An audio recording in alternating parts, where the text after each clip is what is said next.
सिंध के हुकुमराननि के पाकिस्तान के हुकुमराननि चयो आहे असांखे ही वसीला ॾींदा अचो, ज़मीनूं, जज़ीरा, पानी, गैस, पेट्रोल, कोयलो, ये सब असांखे ॾियो। पोइ तव्हीं सिंधियुनि खे लुटियो, तबाह कयो, मारियो, खून कयो, जान मोहम्मद माहिर मारियो, नसरुल्ला गॾाणी मारियो, अज़ीज़ मेमण मारियो, फातिमा फरड़ो मारियो, अजमल सावंद मारियो। ये सावंद जेको नौजवान जेके धाड़ेलनि चानल होसि बहादुर बहराम मुस्कुरायो पे, इन्हनि खे मारियो, जेके वणेसि ताईं मारियो।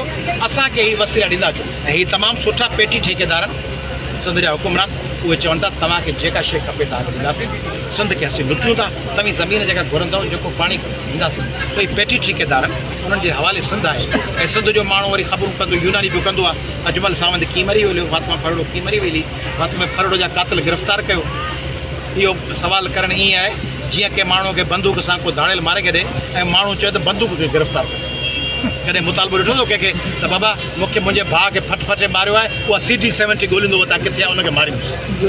CT-70 खे थुकणु, CT-70 हलाई कंहिं पे जे तुंहिंजे भाउ खे मारियो आहे, कार हलाई कंहिं पे, बंदूक ते ट्रिगर दॿायो कंहिं, सिंधी लॻा पिया आहिनि बंदूक कहिड़ी आहे, बंदूक कहिड़ी आहे, अजमल सावंत खे बंदूक कहिड़ी आहे, फलाणे कातिल। इन्हनि कातिलनि खे, वॾेरनि खे, जागीरदारनि खे, सरमाएदारनि खे, MNAs के, MPs के, सेनेटर्स के, गादी नशीननि के, पीरनि खे इहो इख़्तियार बाइख़्तियार कंहिं बनायो आहे। SSP उन्हनि जे चवण ते, DC उन्हनि जे चवण ते, मुख़्तियार कार उन्हनि जे चवण ते, जान मोहम्मद महर जे कातिल खे फांसी अची आहे, नसरुल्ला गॾाणी कुझु थिया, अज़ीज़ मेमण जे कातिल खे फांसी अची आहे, त ख़बर अथनि त हिनखे मारे छॾियोसीं, हुनखे मारे छॾियोसीं, हुनखे मारे, जेके मारे छॾियो, का बि छोकिरी खणी वञो, कंहिंखे मारे छॾियो, कुझु कोन थींदो। हुकूमत असांजी आहे, तंहिंजे करे हुकूमत ई उन्हनि जी आहे जेके मारीनि।